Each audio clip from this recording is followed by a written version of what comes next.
আসসালামু আলাইকুম। Solution 360 services থেকে সবাইকে স্বাগতম। আমি আজ দেখাবো অ্যাডোব ইলাস্ট্রেটর বেসিক পার্ট 6, অর্থাৎ ইউনিট গ্রিডস, কীভাবে গ্রিডগুলো আমরা সেট করি, এটা কীভাবে কোনভাবে করা যায় এটা আমরা আজ দেখব। আমার অন্যান্য টিউটোরিয়ালগুলো আপনারা এখানে দেখতে পাবেন, যে ওয়াচ ভিডিওতে ক্লিক করলে আপনারা সরাসরি চলে যাবেন। এখানে অ্যাডভান্স লেভেল টিউটোরিয়াল আছে, ডিজাইন আউটপুট সেটিং আছে, প্রিন্টিং কস্টিং আছে, অ্যাকশন, এগুলো আপনি এখান থেকে সহজে পাবেন। তো বেসিক লেভেলটা আগে আপনারা দেখেন। বেসিক পার্ট আমি এখন শুরু করব। 6, প্রথমে রুলারটা আবার কিছু, রুলারটা যেমন অ্যাডোব ইলাস্ট্রেটর আমরা অনেক সময় এখানে দেন একটা রুলার থাকে, এটা আনে কীভাবে, আমরা এখানে দিয়ে দিয়েছি যে আসলে ভিউ থেকে রুলার্স। যেমন আমি যদি যাই ভিউ,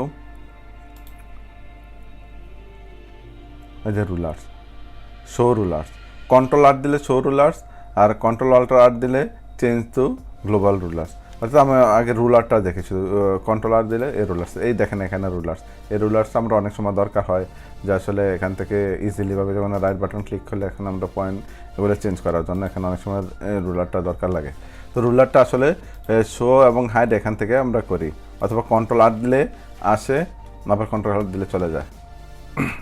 তারপর আমরা দেখব কি ইউনিটসগুলো কি। ইউনিটগুলো যেমন আমরা অনেক সময় যে আমরা একটা ডকুমেন্ট সেট আপ করে, বা এখানে যদি আমি এখানে একটা এটা সেট আপ করে, এখানে দেখেন ইঞ্চিসে আছে 1.7 ইঞ্চি, অনেক সময় আমরা পিক্সেলে করি বা বিভিন্ন ইউনিটে করি। সেটা কীভাবে করি?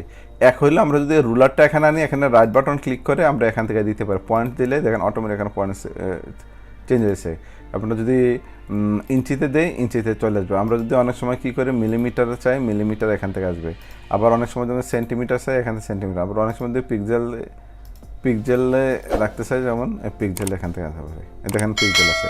তো সেটা আমরা এখান থেকে করছি রুলার ছাড়া। এটা ছাড়া আমরা কীভাবে করি? আমরা সাধারণত করতে পারি কি, এডিট, প্রেফারেন্স, এখান থেকে দেখেন ইউনিটস আমরা যদি সিলেক্ট করি, ইউনিটসের মধ্যে এখানে দেওয়া আছে যে আমরা আসলে কোনটা পাবো। এখানে এই করছে যে আমরা এখানে রুলারে এখানে রাইট বাটন ক্লিক করলে যেটা ঠিক এটা এখানে চলে আসতেছে। এখান থেকে আমরা দেখতে পারি টাইপ কী, স্ট্রোকটা কী হবে, টাইপের কি পয়েন্ট আকারে থাকবে না ইঞ্চিতে থাকবে, এগুলো সব আমরা এখান থেকে সেট করতে পারি। এখানে আরও অনেক কিছু আছে যেটা আমাদের পরে টিউটোরিয়াল আপনারা এগুলো দেখতে পাবেন। সাধারণত আমরা অনেকে ইঞ্চি, পিক্সেল এগুলো আমরা সেট করতে। এখানে রুলার যদি থাকে, এটা যেমন রুলার যদি না থাকে, এখানে আপনি যতই রাইট বাটন ক্লিক করলে আসবে না, কারণ রুলারটা কন্ট্রোল আর্ট দিয়ে অথবা আমরা ভিউ থেকে রুলার শো রুলার দিলে তারপর আমরা এখান থেকে চেঞ্জ করতে পারবো এখানে, অথবা এটা ছাড়া আমরা করতে পারবো প্রেফারেন্স থেকে, ইউনিটস থেকে চেঞ্জ করে। অনেক সময় এখানে ইঞ্চি, পয়েন্ট এগুলো থাকে, এখান থেকে চেঞ্জ করি। এটা এইভাবে চেঞ্জ করা যায়। তারপর আমরা আরেকটা দেখতে পারি কি, যে গ্রিড এবং গাইড, এগুলো আমরা গাইড দিতে চাই। যেমন গাইডটা কি, আমার যে এখন দেখেন রুলারের দরকার লাগবে, এই রুলার নাইলে আমি গাইডগুলো আনতে পারি না। এখান থেকে আমি লম্বা যদি আনি, এখান থেকে আমি এখানে গাইড দিতে চাই, এই যে গাইডগুলো, এই গাইডটা পড়ছে, এদিক থেকে একটা আনতে চাই, এখানে চাপ দিলে এখান থেকে আমরা একটা দিতে, অথবা যেখান থেকে সিলেক্ট করেন আপনি যদি অল্টার চাপ দেওয়া করেন, অল্টারে ধরে বই করেন, আপনি যেদিকে এইদিকে এভাবে থাকলে, ভার্টিক্যালি থাকলে অল্টার চাপ দিয়ে আপনি করলে হরিজন্টালে চলে আসতে পারে। আপনি এভাবে নিতে পারেন, অত যে কোনো, দেখেন এখানে আমি একটা দিলাম, যে আমি এখান থেকে এটা দিলাম, এটা রুলার হয়ে গেল। এখন রুলারে দেখেন বিভিন্ন, আমার এই রুলারে দেখেন ডট ডট আছে, কিন্তু আমরা যখন নতুন একটা আমরা রুলার করব বিভিন্ন জায়গায়, আমি এটা সেট করার পরে ডট ডট আসতেছে। ডট ডট এই কারণ লাইন আর যদি গাইড একসাথে হয়ে যায়, তখন আমরা বুঝতে পারি না আসলে কোনটা লাইন কোনটা গাইড। যেমন আমি যদি যাই edit, preference, greets and guide, এখান থেকে যদি আমি দেই, দেখেন আমার এখানে ছিল যে ডট, আমি যদি এটা লাইন দেই, আর এইখানে যদি আমার থাকে যে ব্ল্যাক থাকে, তাহলে আপনারা বুঝতে পারবেন না আসলে কোনটা গাইড কোনটা রুল। যেমন অনেক সময় যদি এটা 0.1 থাকে, স্ট্রোক যদি 0.2 থাকে, অনেক আমরা বুঝতে পারবো না আসলে এটা গাইড না এটা রুল। এর জন্য আমরা এটা চেঞ্জ করে দিলে খুব ভালো, আমরা ইজিলি বুঝতে পারবো যে আসলে কোনটা গাইড কোনটা কি। এর জন্য আমি এখানে দিচ্ছি যে মিডিয়াম ব্লু থাকবে কালার চেঞ্জ, আর লাইনের জায়গা ডট, যেমন মিডিয়াম ব্লু দিলেও আপনার এটা যদি দিই, দেখেন ব্লু হয়ে গেছে, তাহলে এটা বুঝতে পারবেন। কিন্তু অনেক সময় যদি আমরা স্ট্রোক কালার ব্লু ব্যবহার করি, তখন আবার এটার সাথে মিশে যাবে।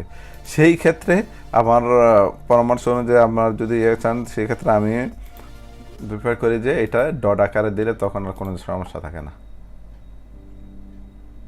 এখানে আরও বিভিন্ন রকম আছে, গ্রিড কালার কাস্টম বিভিন্ন রকম করা যায়, কতগুলো করা যায়, এগুলো বেশি দরকার নাই, কিন্তু এই দুটোর বেশি, যেমন এখানে ক্লিক করতে দেখেন ডট আকার হয়ে গেছে। সেক্ষেত্রে আমরা এখন বুঝতে পারতেছি যে আসলে কোনটা গাইড কোনটা গ্রিড।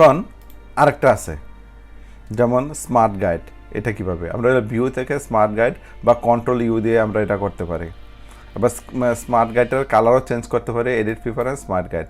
যেমন আমি যদি এইটারে এই আমার যদি যে কোনো একটা আমি ডাইরেক্ট সিলেকশন টুল দিয়ে আমি এটা ধরলাম, এটা যদি আমি এই বরাবর আনতে দেখেন এখানে একটা ইয়া পড়ে, এখানে একটা লেখা থাকে দেখেন, এই যে এইদিকে একটা ইয়া থাকে যেখানে একটা ইয়ে পড়তেছে যে এখানে দেখেন গাইড অনুসারে বসে গেছে, আমার কোনো সমস্যা হয় না। যেমন এটা বলছে, আর উপরটা এখনও মিলে নাই। আমি যেখানে কর্নারে দেখেন একটা পয়েন্টের একটা ইয়া চিহ্ন উঠছে, এখানে ক্লিক করলে এখানে দেখেন এটা মিলে গেছে, দেখেন ওই গাইডের সাথে মিলে গেছে, তখন একটা অন্যরকম একটা কালার হয়ে গেছে গাইডটা, ছেড়ে দিলে এটা মিলে গেছে, অর্থাৎ এটার সাথে এটা লাইন মিলছে। সেক্ষেত্রে আমি যদি এটা না রাখতাম, আমরা এখানে দিছি কি, এখানে দেওয়া আছে যেমন ভিউ থেকে smart guide, view smart guide, এটা টিক চিহ্ন দিলে মানে এটা শো, আর এটা দিলে উঠে যাবে। যেমন এখন যদি আমি চেঞ্জও করি, দেখেন কোনো কিছু আসে না এখানে, কেন বাড়তি একটা পয়েন্টার সৃষ্টি হয় না বা কোনো কালারের সাথে মিলে না। আবার এটারে আমরা কন্ট্রোল ইউ দিয়েও করতে পারি, কন্ট্রোল ইউ বা ওইখানে যায়, যেমন আমি আবার দিলাম এটা কন্ট্রোল ইউ দিয়ে, এখন দেখেন এখানে নিলে এখানে অ্যাঙ্কর পয়েন্ট দেখাচ্ছে বা এই জিনিসটা এখানে শো করছে, সেই জিনিসটা আমরা এখানে নিয়েছি। এই দেখেন একটা কালার, এই গ্রিডটার উপরে যখন আমরা নিটা কালার, অথবা আমরা যদি আরেকটা লাইন করি যে আমি ওইটা দিলাম না গ্রিডের উপর, এইটার কর্নারের সাথে মিলাবো এটারে, তখন আমরা কী করি এখানে দিয়ে দেন, এখন দেখেন এই যে মিললে এখানে একটা হোয়াইট বক্সের মতো কর্নার তৈরি হয়ে গেছে, মানে এটা পজিশন মতো পড়ছে। দেখেন এখন আমরা এই জায়গায় যদি জুম করেও দেখি যে এটা দেখেন মিলে গেছে। আর যদি আমরা যদি এটারে গ্রিডটা যদি অফ করে দিতাম, এখান থেকে যদি আমি স্মার্ট গাইডটা যদি অফ করে দিই, দেখেন অনেক সময় আমরা ছোট থাকলে আর বুঝতে পারি না যে আসলে এটা মিলছে কিনা, আমরা কারণ এখানে কোনো কিছু শো ইয়াটিয়া করে না, এই যে দিলাম, এখন এটা অনেক সময় মিলেও যেতে পারে, আবার অনেক সময় মিলে না। যখন বেশি পয়েন্টার বা বেশি হবে তখন এদিক ওদিক সরে যাবে, কিন্তু আমি যদি স্মার্ট গাইডটা অ্যাক্টিভ করে রাখি অর্থাৎ শো করে রাখি, তখন আমি এটা এদিক এদিক সরাইলে আমি এখানে আনলো, এই দেখেন এখানে স্মার্ট গাইড শো নাই, কন্ট্রোল ইউ দেই, এই দেখেন স্মার্ট গাইড শো বুঝবেন যে এখানে যদি নেই, এখানে দেখেন নিলো গ্রিজ দেখাচ্ছে, এখানে আমি এখানে ক্লিক করলে এখানে আসবে, দেখেন এখানে যদি তৈরি হয় যে এখানে একটা দেখাচ্ছে, এভাবে এখানেও আসে, এভাবে আসলে এটা আমাদের সুবিধার্থে অনেক সময় যে আমরা অ্যাঙ্কর পয়েন্ট অ্যাকুরেট মিললো কি না, এটা তখন এই স্মার্ট গাইডের মাধ্যমে আমরা দেখতে পারি। আবার এটা কালারও চেঞ্জ করা যায়।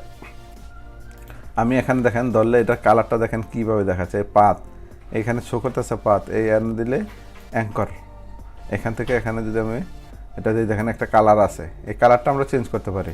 কালারটা কীভাবে, প্রিফারেন্স থেকে স্মার্ট গাইডস, এখানে স্মার্ট গাইডস আমরা দিচ্ছি গ্রিন, আমরা যদি এটা ব্লু দেই, মিডিয়াম ব্লু দেই, অথবা আমরা এটা যদি দেই ডাইরেক্ট ইয়ালো, দেখবেন এই দেখেন ইয়ালো দেখাচ্ছে, ইয়ালো লেখাটা দেখাচ্ছে।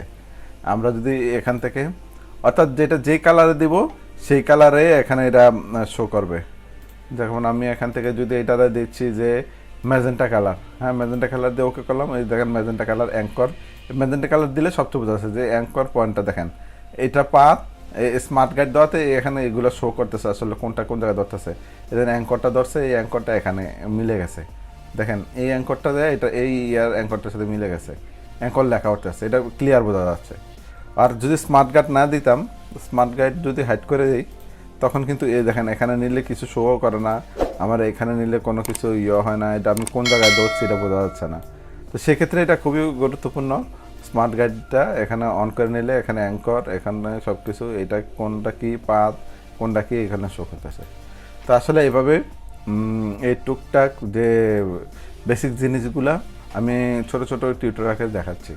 তো আশা করি আপনাদের এই টিউটোরিয়ালটা আপনাদের অনেক উপকারে আসবে, বুঝতে পারবেন।